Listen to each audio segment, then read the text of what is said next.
요즘에 우리가 이제 레위기를 묵상하고 있습니다. 여러분, 애쓰고 계십니다. 여러분, 최고의 난관의 코스를 잘 거쳐오고 계신데요. 주일에는 또 사무엘서 강해를 하고 있습니다. 우리가 글을 읽고 또 글을 이해하고 그걸 묵상하면서 또 적용하는 그런 방식으로 우리가 큐티도 하고 말씀도 나누고 있는데, 사실 영상으로 보여주면 이해가 더 딱 되겠다, 그런 생각들을 합니다. 특히 성막 부분하고 레위기 제사 부분은 영상으로 샥 보여주면 좋겠다, 그런 생각을 하는데, 또 사실 이 이야기를 읽으면서도 사실 요즘 우리가 영상 세대, 드라마 세대 아닙니까? 그래서 이제 TV에 드라마를 보면 그 스토리가 잘 또 이해가 되는데, 지금 우리가 읽고 있는 부분도 내러티브, 이야기들이기 때문에 여러분이 갖고 있는 모든 이해력과 상상력을 동원해서 글을 읽지만 거기서 이제 영상을 좀 떠올리면서 그 장면들을 좀 상상하면서 그렇게 읽으시면 도움이 됩니다. 한 번 더 실천해 보시죠. 드라마를 볼 때는 드라마다 생각되는데 성경을 볼 때는 글자다 생각하니까 이게 졸리는 거거든요. 거기 생동감 있게 캐릭터에다가 좀 이렇게 입체감 있는 상상력을 불어넣으면 이야기가 막 움직이기 시작하죠. 오늘 우리가 읽었던 이 본문은 다윗의 애가 비탄의 노래인데, 이 노래 이전에 전투들이 있습니다. 그 전투 씬이 두 가지가 사무엘상 30장, 31장에 전투 얘기가 나오는데, 이 두 가지 전투가 동시간대에 이루어진 것 같습니다. 그러니까 우리의 머릿속에 그 동시간대에 전투가 벌어지고 있는 것을 좀 떠올려 보면서 이해하면 좋습니다. 영화로 본다면 교차적으로 보여줄 수도 있고, 어떨 때는 그 TV 화면을 반으로 나눠가지고 이게 동시에 막 보여주기도 하잖아요. 그러니까 동시에 지금 전쟁이 벌어지고 있다, 이렇게 좀 생각해 보세요. 우리가 지난주의 장면을 떠올려 보면 다윗과 다윗의 부하들이 누구랑 전투하러 갔어요? 사울과 블레셋이 전투를 하러 가는데 블레셋이 용병으로 있다 보니까 사울의 군대랑 싸우러 가게 된 상황이잖아요. 그래서 다윗이 애매했거든요. 이거 안 싸울 수도 없고 싸울 수 없는 상황에서 아기스 왕은 인정했지만 아기스의 부하들이 인정을 하지 않아서 마지못해서 이제 돌아온 상황이었죠. 그렇죠. 돌아오니까 집은 불타있고 가족들은 인질로 잡힌 상황이었습니다.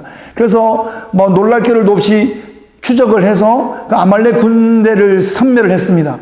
뭐 몇 명이 도망치긴 했지만 거의 섬멸을 하고 있을 때, 그러니까 다윗이 아말렉을 치고 있을 때 이쪽에서는 이스라엘이 블레셋과 싸우고 있는 전쟁이 이제 동시에 벌어지고 있는 거예요. 다윗이 여기에 같이 싸우지 않고 하나님께서 빼주셔서 아말렉을 치게 해주셨던 거죠. 다윗은 지금 아말렉 군대를 치면서 400년 전에 여호수아에게 하셨던 헤렘 명령을 수행하고 있는 중인데, 사울의 이스라엘 군대는 블레셋에게 철저하게 농락을 당하고 있습니다. 그날 사울의 세 아들 요나단과 아미나답과 말기수아가 전사를 했습니다. 그리고 활 쏘는 자에게 추격을 당하다가 사울도 활에 중상을 입었습니다. 사울은 내가 더 이상 도망치기가 어렵다라는 것을 깨달았고, 내가 곧 죽게 되겠구나라는 것을 직감적으로 알았습니다. 그래서 내가 생포되게 되면 고문도 당하게 되고 뭐 처형당할까 이런 것이 두려워서 자기 옆에 있는 호위대장한테 나를 죽여달라 그랬더니 얘가 벌벌 떨면서 못 죽이는 거예요. 그래서 사울이 자기 칼에 엎드러져서 자결을 시도합니다. 그 장면을 보니까 이 호위대장은 스스로 목숨을 끊습니다. 전쟁에는 이렇게 죽고 죽이는 일들이 일어납니다. 성경을 보면 전쟁 상황이 참 많이 나타나는데, 이 전쟁은 또한 그것을 통한 하나님의 심판의 그런 역사로서 많이 나타나고 있습니다. 그런데 이제 오늘날 일어나는 전쟁을 성경 전쟁에 그대로 대입하면 좀 문제가 생기죠. 누가 하나님 어느 편에 있는가 이렇게 되고, 모든 것이 홀리워, 성전이다. 그래서 무조건 그 전쟁을 정당화시키는 그런 일들이 벌어지게 됩니다. 그 성경 시대의 이스라엘 외에는 성경을 그대로 대입하면 되는 나라는 아무 나라도 없습니다. 미국이기 때문에 미국의 모든 전쟁은 정당하다, 그렇지 않습니다. 그렇죠? 우리는 두 왕국에 살고 있다 하는 것을 잊으시면 안 됩니다. 이거 신학적으로 굉장히 중요한 컨셉이거든요. 우리는 두 왕국에 살고 있습니다. 이 땅의 왕국에 발을 딛고 살고 있고 하늘의 왕국에 우리가 손을 붙잡고 살고 있는 거예요. 그러니까 이 두 왕국이 막 헷갈리면 안 돼요. 그러니까 우리는 하늘 시민권을 가지고 이 땅에 살면서 이 땅의 좋은 시민이 되어야 하는 거죠. 우리가 하늘 시민이기 때문에 이 땅을 물리적으로 하나님 나라로 막 바꾸려고 하다 보면 여러 가지 오류가 생기게 됩니다. 미국도 다르지 않습니다. 미국이 뭐 갓블레스 아메리카 그러면서 미국은 하나님의 나라다 이렇게 나가버리면 미국은 하나님 나라 아닙니다. 미국은 다원주의 국가입니다. 그죠? 그 옛날 로마 제국과 비슷하죠. 그 안에서 하나님 정말 믿는 사람들은 소수입니다.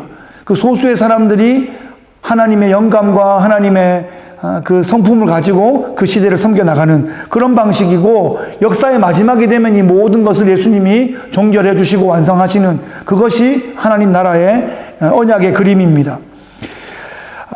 지금 우리가 이 땅에 살 때는 그래서 하나님의 그 슬기와 하나님의 지혜를 잘 구하면서 살아가야 합니다. 그런데 이스라엘이 블레셋을 정복하는 것, 그것은 하나님의 뜻이죠. 그것은 분명한 하나님의 뜻인데, 이스라엘이 하나님 앞에 똑바로 서지 못했을 때, 거룩한 백성으로 준비하지 못했을 때는 일시적으로 블레셋에게 패할 수 있습니다. 일시적으로는 그 땅에서 쫓겨날 수도 있습니다. 오늘처럼 왕과 왕자들이 죽고 패배하는 이런 전쟁도 있을 수 있습니다. 하나님이 지신 것이 아닙니다. 하나님의 큰 계획하심 가운데 있는 것입니다. 블레셋 사람들은 길보아 산에서 사울과 왕자들의 시체를 발견하고 그 시체를 가지고 가서 자기들이 정복한 그 성벽에다가 박아가지고 자신들의 위세를 떨쳤습니다. 이스라엘은 그날 치욕을 맛보았죠. 왕과 왕자들의 시신까지 빼앗겼기 때문입니다. 다윗은 이 사실을 전혀 알지 못하고 있습니다. 뭐 뉴스가 있는 것도 아니고 인터넷이 있는 것도 아니고 아침에 신문을 누가 주는 것도 아니어서 어딘가 벌어지고 있는 일을 누가 와서 알려주어야만 아는 그런 상황이죠. 다윗은 아말렉과의 전투에서 승리하고 돌아와서 전리품을 나눠주고 쉬고 있습니다. 이틀째 쉬고 있는 중입니다. 사흘째 되는 날 어떤 사람이 나타났어요. 옷이 찢어지고 머리에 막 흙이 막 범벅이 돼가지고 다윗 앞으로 인도되어 왔습니다. 자기는 지금 이스라엘 진영에서 도망쳐 나왔다, 그렇게 말하면서 전투 상황을 보고했습니다. 다윗이 궁금했겠죠. 지금 블레셋 땅 시글락에 살고 있는 용병 다윗은 이 블레셋과 이스라엘의 전투가 되게 궁금했습니다. 그리고 그 전투의 결과에 따라서 사실 표정 관리도 잘 해야 되는 거였어요. 블레셋이 이겼다고 너무 좋아할 수도 없고, 다윗 이스라엘이 이겼다고 와 하다가는 이게 완전히 문제가 되는 상황이죠. 그래서 근데 그 사람이 보고하기를 이스라엘이 블레셋에게 대패했다, 그렇게 보고하면서 사울과 왕자들이 다 전사했다, 이렇게 보고했습니다. 사울이 죽었다는 말에 다윗은 만감이 교차했을 것입니다. 인간적인 생각으로는 지난 10년 동안 내가 이 정말 광야에서 이 생고생을 하게 만든 바로 그 당사자 아닙니까? 이제 좀 다리 좀 뻗고 잘 수 있게 됐다, 그렇게 생각할 수도 있지만, 다윗은 지금 정보를 갖고 온 사람에게 사실관계를 확인하고 있습니다. 네가 그것을 어떻게 아느냐? 이렇게 묻습니다. 그랬더니 사울이 칼에 찔려서 고통을 하고 있는데 아직 숨은 안 넘어간 상황이었다는 거죠. 자기가 지나가고 있는데 자기한테 좀 죽여달라고 부탁을 해가지고 자기가 사울을 죽이고 왕관과 고리와 이런 것을 지금 징표로 가져왔다, 이렇게 보고하고 있습니다. 다윗이 가만히 들어보니까 앞뒤가 들어맞고 사실이 맞다라고 판단하고 사울이 죽었다는 것을 인식하고는 옷을 잡아 찢고 저녁까지 울고 금식하기 시작합니다. 다윗은 이 아말렉 사람이 사울의 최후를 보았고 그가 말한 것처럼 사울의 마지막 숨이 끊어지도록 했다라는 그 보고를 믿었습니다. 참 아이러니한 상황이죠. 다윗은 아말렉을 헤렘하고 있는데 사울이 헤렘하지 않았던 그 아말렉의 그 사람이 살아남아서 아말렉 사람한테 자기의 마지막 숨이 끊어지는 그런 역사의 아이러니를 보고 있습니다. 이 아말렉 사람은 다윗이 사울에게 의해서 10년 이상 쫓겨나다녔다는 것을 알고 있기 때문에 자기가 사울을 죽였다고 하면 큰 상을 내릴 줄 알고 그렇게 보고했습니다. 그랬더니 다윗이 네가 어떻게 하나님의 기름 부음 받은 자를 그렇게 할 수 있냐, 그 자리에서 쳐서 죽여버립니다. 다윗은 사울의 죽음을 조금도 기뻐하지 않았습니다. 사울을 죽였다는 그 사람을 그 자리에서 죽여버렸고 사울의 죽음을 진심으로 애도하였습니다. 다윗의 가장 가까이 있는 사람들도 다윗의 이 진심을 알 수 있었습니다. 다윗은 지금 정치적인 제스처를 쓰고 있는 것이 아닙니다. 식음을 전폐하고 진심으로 울었습니다. 우리가 텔레비전에서 보는 가식적인 정치인들의 모습과는 전혀 다릅니다. 다윗은 요나단의 죽음도 너무나 슬퍼하였습니다. 생명을 함께 나눈 그 언약 관계에 있었던 그 요나단의 죽음은 다윗에게는 너무나 큰 충격이었습니다. 다윗은 그래서 오늘 사울과 요나단 이 두 사람을 추모하는, 애도하는 시를 짓고 있습니다. 거기에 곡조를 붙여서 활노래라는 이름의 노래를 유다 모든 백성들에게 가르쳐서 부르게 하였습니다. 온 백성이 함께 애도하게 한 것이죠. 오늘 본문은 다윗의 애가 활노래의 마지막 부분입니다. 내용들을 조금 살펴보면요. 오호라 두 용사가 엎어졌도다. 두 용사가 엎드러졌도다. 이 피 흘리는 전투의 현장에서 화살과 창과 칼에 맞아서 엎드려져 있는 그 두 용사의 모습을 묘사하고 있습니다. 군인으로서 전투 현장에서 죽는 것은 어찌 보면 매우 명예로운 그런 일일지 모르지만 사실 전사라는 것은 그 상황만 놓고 보면 참 경험하고 싶지 않은 그런 죽음일지도 모릅니다. 객사를 당한 것이고 시신도 훼손되기가 쉽고 가족들 곁에서 편안하게 유언하면서 그렇게 숨을 거두는 것도 아니기 때문입니다. 한 나라의 왕과 또 큰아들 왕자를 비롯한 이 세 왕자가 같은 날에 전쟁터에서 전사를 했습니다. 한 가문이 역사 속에 사라지는 그런 위기를 맞이합니다. 이런 내용이 있습니다. 사울과 요나단이 생전에 사랑스럽고 아름다운 자이러니 죽을 때에도 서로 떠나지 아니하였도다. 그들은 독수리보다 빠르고 사자보다 강하였도다. 지금 다윗은 사울과 요나단을 사랑스럽고 아름다운 사람이다 이렇게 칭송하고 있습니다. 어찌 보면 내가 겪은 경험으로 보면 한 사람은 그렇게 사랑스럽거나 아름답지 않다고 느낄 수도 있는데 그것은 나의 경험이고 누군가에게는 그 사람은 참 아름다운 사람이고 사랑스러운 사람이었을 거라는 거죠. 무엇보다 하나님이 보시기에는 하나님이 기름 부은 사람이었고 하나님 보시기에는 귀한 영혼이라는 것입니다. 우리가 사람을 내 감정으로, 내 경험으로, 내 지식으로 함부로 판단해 버릴 수 없다는 것입니다. 이 죽음은 누구나 겪는 것이고 언젠가는 모두가 가야 할 길이기 때문에 이 죽음 앞에서는 하나님을 경외하는 마음으로 생명에 대한 경외감, 생명에 대한 그 숭고한 마음을 갖는 것이 중요합니다. 다윗은 그것을 잘 해내고 있습니다. 말처럼 그리 쉬운 일이 아닙니다. 그 상황 앞에 서면. 사울과 요나단은 왕과 왕자이면서 동시에 군인이었습니다. 전장에서 자신의 능력을 발휘하고 국가를 위해 헌신하였습니다. 다윗은 독수리와 사자처럼 이들이 빠르고 강하고 용맹하게 그렇게 자신들의 은사를 전쟁터에서 발휘해 주었음을 칭송하고 있습니다. 그래서 백성들이 보호를 받았다라는 것을 칭찬하고 있는 거죠. 이스라엘의 딸들아 사울을 슬퍼하며 울지어다. 이스라엘의 딸들아 사울을 슬퍼하며 울지어다. 사울 생각하면 욕할 게 많을지도 모릅니다. 요즘처럼 정말 정치인들 세워놓고 욕만 하는 정말 정치인 되기 정말 쉽지도 않고 하고 싶지도 않을 것 같아요. 그렇게 욕을 잡숴가지고 그래도 칭송하는 면도 있고 칭찬하는 면도 있고 격려하는 면도 있어야 되는데 어느 나라 대통령이든 다 욕을 잡수는 것 같습니다. 이스라엘의 딸들아 사울을 슬퍼하며 울지어다. 명하고 있습니다. 명령하고 있습니다. 사울은 이 노래를 지어서 온 백성에게 전파하며 노래하는데 특별히 이스라엘의 딸들아 사울을 슬퍼하며 울어라. 사울이 전쟁터에 나가서 이렇게 죽을 만큼 헌신하면서 지켜줬기 때문에 오늘 본문 뒤에 보면 너희들이 그렇게 아름다운 옷도 입고 뭐 브로치도 붙이고 그렇게 지낼 수 있었던 거 아니냐. 감사해라. 사울에게 감사하는 것도 그렇지만 사울을 통하여 그 못난 왕을 통하여서도 이 나라를 지켜주고 계셨던 그 하나님을 기억하면서 그 한 왕의 죽음 앞에 애도해야 된다라는 것입니다.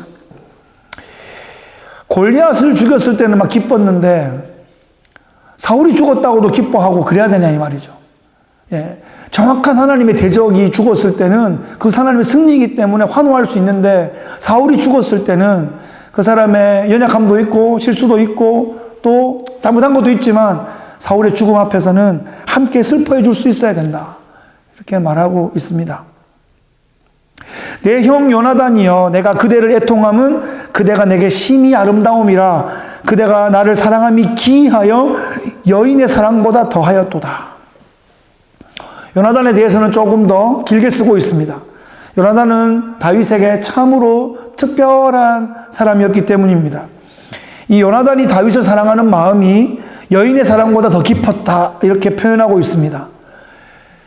이 말은 혹자들이 자꾸 이렇게 집적하는 것처럼 다윗과 요나단이 동성애 관계에 있었다는 내용이 전혀 아닙니다. 절대 그런 얘기가 아닙니다.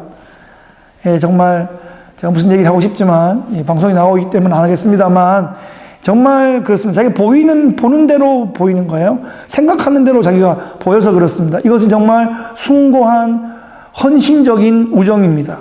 그리고 이 3000년 전을 생각해 보세요. 그때 여인이 줄 수 있는 그 사랑과 이 요나단이라는 왕자가 줄 수 있는 사랑은, 그 사랑을 줄 수 있는 그 방식이나 상황이나 여건이나 이것이 전혀 다른 거예요. 그죠? 요나단이 자기의 왕위 서열 계승 1번을 주는 거 아니에요. 자기 옷을 벗어주고 자기 군복과 활과 띠와 이 모든 것을 다 내어주는 거. 사실 남자들은 목숨을 걸고도 그거 지키고 싶어하고 그거 지키려고 멀쩡한 사람들을 막 모함해서 죽이기도 하고, 그죠? 그거 가지고 막 한 가문이 죽기도 하고 그런 건데 그거를 내어주는 거예요. 그런 사랑인 거예요. 이게 훨씬 더 어렵고 더 숭고한 사랑인 겁니다. 남자가 자신의 모든 커리어를 다 주는 거예요.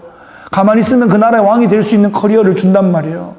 평생을 모았던 자신의 명예를 주는 거예요. 그거 쉽지 않습니다. 그죠? 예.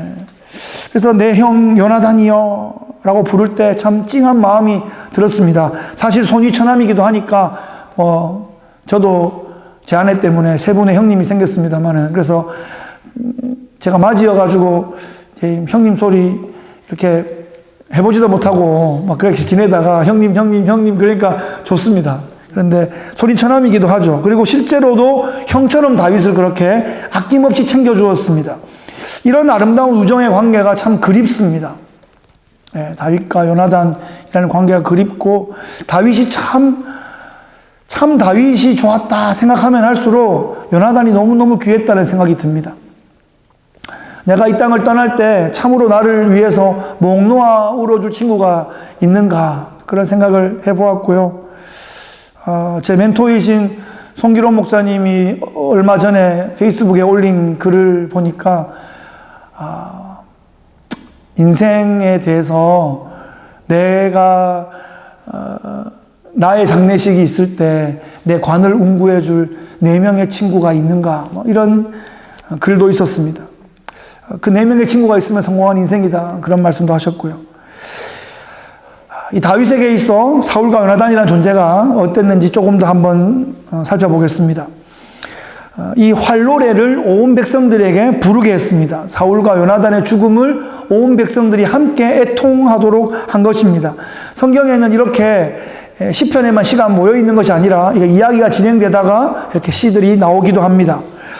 사울과 다윗의 관계는 애증의 관계였다, 그렇게 볼 수 있겠죠. 사랑도 하면서 좀 뭔가 또 밉기도 하고 그런 관계였습니다. 자신을 발탁해서 왕궁으로 불러주었고 호위대장으로 세워주고 장군으로 세워주고 사위로 삼아주었던 분입니다. 예, 자신이 물론 사무엘이 기름 붓긴 했지만 자신이 그렇게 실제로 정치 현장의 무대에 나올 수 있게 이끌어줬던 분이죠. 정치적인 은인이다, 이렇게 볼 수 있습니다. 그런데 한편으로는 자신을 질투했고 자신을 추격했고 죽이려 했고 광야로 몰아세웠습니다. 그래서 급기야는 적국인 블레셋에 망명하는 것이 오히려 더 안전한 그런 상황이 되었습니다. 다윗의 20대 청춘 10년을 꼬박 광야에 보내게 했던 바로 그 사람입니다. 분하고 정말 그래서 이가 박박 갈릴 수도 있는 그런 대상인데 다윗은 이 사울을 하나님께서 기름 부으신 자 그렇게 받아들였습니다. 그렇게 대우합니다. 2번 죽일 기회가 있었지만 자신의 칼을 들어 하나님의 기름 부음 받은 자를 그렇게 치지 않습니다. 그런 어리석음을 범하지 않습니다. 하나님께 올려드리고 하나님의 처분에 맡겨드립니다. 그것이 하나님을 믿는 것입니다. 내가 하나님인 양, 내가 판단하고 내가 처리하고 내가 해치우는 것, 그것은 자신의 힘을 믿는 것이지 하나님을 믿는 것이 아닙니다. 다윗에게 있어 사울은 무슨 징계라거나 장애물이라거나 그렇다기보다는 하나님의 훈련 교관이다. 그렇게 받아들였던 것 같습니다. 바로 옆에 있든 떨어져 있든 간에 그 사울 때문에 광야 10년을 연단받으면서 광야 학교에서 왕으로 다듬어져 가고 빚어져 갔던 것입니다. 하나님께서 사울을 통해서 다윗을 다윗에게 만들어 가셨던 거죠. 다윗은 그것을 볼 줄 아는 그 시각과 그런 지혜를 광야에서 얻게 되었습니다. 사울이 다윗의 인생의 최대의 도전이었다면 요나단은 최고의 보호막이었습니다. 하나님은 다윗에게 사울과 요나단을 함께 보내주셨습니다. 사울만 있었으면 위험했을 것입니다. 그런데 요나단만 있었으면 스포일 되었을 것입니다. 요나단은 다윗을 물리적으로 보호해 주었고 정서적으로 버티어 주었고 영적인 동반자가 되어 주었습니다. 요나단은 다윗과 언약을 맺었고 그들은 생명이 결탁되었습니다. 요나단은 자신의 모든 지위와 커리어를 다윗에게 기꺼이 주고자 하였습니다. 요나단은 다윗을 왕으로 생각했습니다. 내가 네 다음 왕이다. 그렇게 말할 정도였습니다. 그것은 정치적인 제스처가 아니라 진심이었습니다. 하나님은 그런 요나단을 통해서 다윗을 지켜주셨습니다. 붙들어 주셨습니다. 이들이 서로 헤어져 있던 그런 광야의 기간에도 서로를 향한 기억과 우정과 신뢰와 그런 경험들 때문에 하나님 앞에 서로가 단단하게 서 있을 수 있었습니다. 우리는 사울의 광기가 극에 달했을 때 우리가 몇 주 전에 다윗과 요나단이 숲에서 잠시 만났던 그 장면이 기억납니다. 그것이 둘의 마지막 만남이었습니다. 이제 다윗은 자신의 전 존재를 내어주었던 정말 형이며 친구인 요나단의 죽음 앞에 경건함으로 애가를 부르고 있습니다. 먼 훗날 다윗의 후손으로 이 땅에 오신 예수 그리스도께서 산 위에 오르셔서 백성들에게 산상수훈을 증거하십니다. 그것은 율법의 완성이고 또 왕적인 새로운 율법의 선포라고 할 수 있습니다. 그때 팔복을 선포하시는데 그 중에 애통하는 자가 복이 있다. 그렇게 말씀하십니다. 애통하는 자는 위로받을 것이기 때문에 복이 있다. 애통하지 않으면 위로받을 길이 없어서 복이 없다는 거예요. 그래서 애통하는 그 자체는 울고 있기 때문에 저주받은 것 같고 그것은 슬픈 일 같고 애통하는 것은 복이 아닌 것 같지만 애통함으로 하나님의 위로를 받을 수 있기 때문에 애통하는 것은 복이다. 그렇게 말씀하십니다. 우리 모두에게는 위로가 필요합니다. 그래서 애통하는 자가 그 위로를 받을 수 있습니다. 그리고 위로받은 자가 또 위로가 필요한 자에게 위로가 될 수 있습니다. 그래서 애통하는 자는 하나님의 위로의 통로요 도구로 쓰임받을 수 있는 것입니다. 다윗은 애통할 줄 아는 사람이었습니다. 다윗은 눈물 흘릴 줄 아는 사람이었습니다. 정치적인 제스처로 무슨 조 하나 보내고 아랫사람 시켜서 조문이나 보내고 그러고는 에헴하는 사람이 아니었습니다. 진심으로 애끓는 슬픔으로 그렇게 울 줄 아는 사람이었습니다. 그래서 다윗은 하나님의 위로를 깊이 경험하였고 다른 이를 위로해 줄 수 있는 그 수많은 시편으로 사람들을 위로하는 다윗 이후에 3000년이 오는 동안 다윗의 시편으로 위로받은 성도들이 얼마나 많습니까? 그죠? 그 다윗의 시편 중에서도 상당수가 애가입니다. 슬픔의 노래입니다. 그래서 그 노래를 우리가 부르고 그것이 우리의 기도가 되고 그것이 우리 안에 이렇게 고백으로 움직일 때 우리의 영혼이 치유되고 회복되는 것을 모든 성도들은 경험하고 있습니다. 이런 다윗이었기 때문에 그렇습니다. 다윗은 요나단만을 위해서가 아니라 사울을 위해서도 울 줄 아는 사람이었습니다. 이 운다는 게 여러분 쥐어짠다고 울어지는 게 아닙니다. 이게 매우 복합적인 이 감정적인 반응을 통해서 눈물이 터지는 건데 다윗은 이미 많은 사람들의 리더였는데도 가식 없는 순수한 모습으로 눈물을 흘리고 있습니다. 이 모습이 하나님께서 다윗을 기뻐 받으셨던 정말 영적인 모습이라고 믿습니다. 하나님은 아주 근사한 종교적 세리모니를 통해서만 영광 받으시는 분이 아닙니다. 가장 원초적이고 가장 민낯의 모습, 때로는 좀 과해 보이는, 어설퍼 보이는 그런 모습을 통해서도 하나님께서 정말 영광 받으십니다. 이렇게 우는 다윗, 너무너무 기뻐서 춤추는 다윗, 그 가식 없는 아이 같은 그 모습에서 하나님은 나의 마음에 합한 자다, 그렇게 말씀하셨던 것입니다. 말씀을 정리하겠습니다. 애통해야 할 때 애통하자 하는 것이에요. 애통할 줄 아는 자가 복 있는 자이고, 애통하는 자가 위로부터 오는 위로를 받습니다. 우리 몇 가지 살펴봅시다. 우리는 먼저 영혼을 위해서 애통해야 됩니다. 주님을 모르는 영혼을 위해서 애통하는 마음이 있어야 됩니다. 주님을 안다고 하지만 머리로만, 생각으로만 안다고 하고 몸이 전혀 반응하지 않는 영혼들을 위해서 애통해야 합니다. 예수님 믿는다고 하지만 예수님 만나 뵐 준비는 전혀 하고 있지 않은 영혼들을 향하여 우리는 애통해야 합니다. 또한 우리는 조국을 위해서 애통해야 합니다. 조용한 아침의 나라로 역사 가운데 사라질 수도 있었고, 공산주의 물결에 그냥 휩쓸려 버릴 수도 있었는데, 우리에게 복음을 전해주시고 온 세계가 도와주어서 자유와 번영을 누리고 있습니다.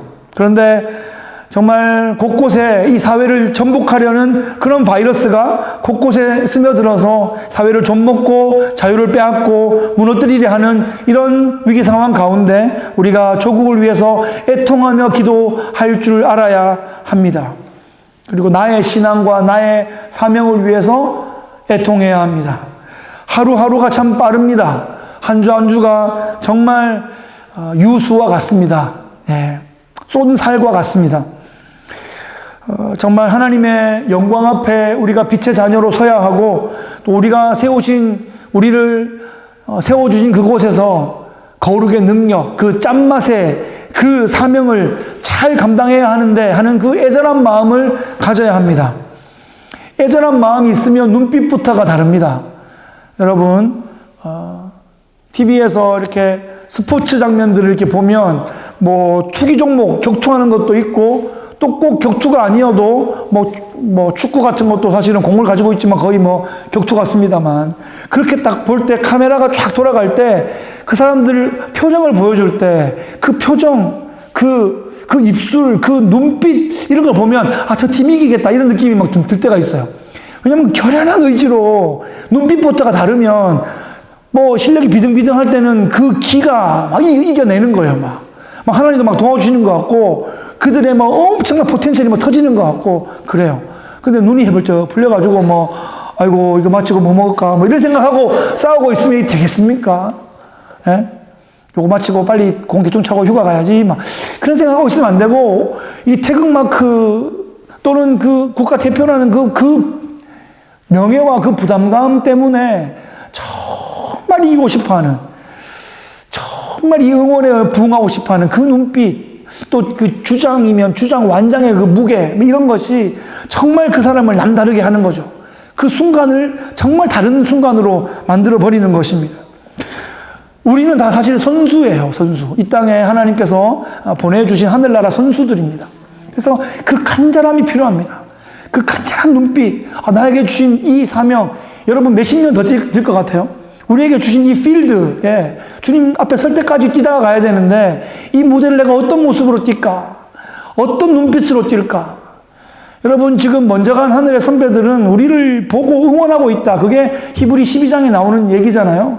그 메인 스타디움에서 우리를 향하여 응원하고 있는 허다한 무리들, 천사들만 얘기하는 게 아니라 먼저 간 우리의 신앙의 선배들을 이야기하는 거거든요. 정말 그 뜨거운 마음으로 좀 뛰면 좋겠습니다. 간절함의 눈빛, 어떻게 되겠지가 아니라 간절한 눈빛으로 우리의 남은 여생을 애틋하게 보내고자 하는 그런 사람에게 하나님은 위로해 주시고 은사를 부어 주실 줄을 믿습니다. 오늘 본문의 다윗은 울고 있습니다. 하나님은 울 줄 아는 사람을 기뻐하십니다. 정치적이고 종교적이고 위선적인 가식적인 그런 사람은 싫어하십니다. 있는 모습 그대로 하나님께 나오는 사람, 기뻐할 때 기뻐하고 슬플 때 울 줄 아는 그런 사람을 하나님은 기뻐하십니다. 그래서 우리는 기뻐하는 자와 함께 기뻐하고 슬퍼하는 자와 함께 울 줄 알아야 됩니다. 그렇게 할 때 하나님의 성품이, 하나님 나라의 거룩한 영향력이 증거될 것입니다. 이번 한 주도 가장 인간적이었던 사람 다윗처럼 그렇게 영혼을 위해, 조국을 위해, 나의 사명을 위해 애통할 줄 아는, 그래서 하늘의 위로자로 이 땅을 살아가는 귀하신 성도님들 되시기를 예수 그리스도의 귀하신 이름으로 축복합니다. 아멘.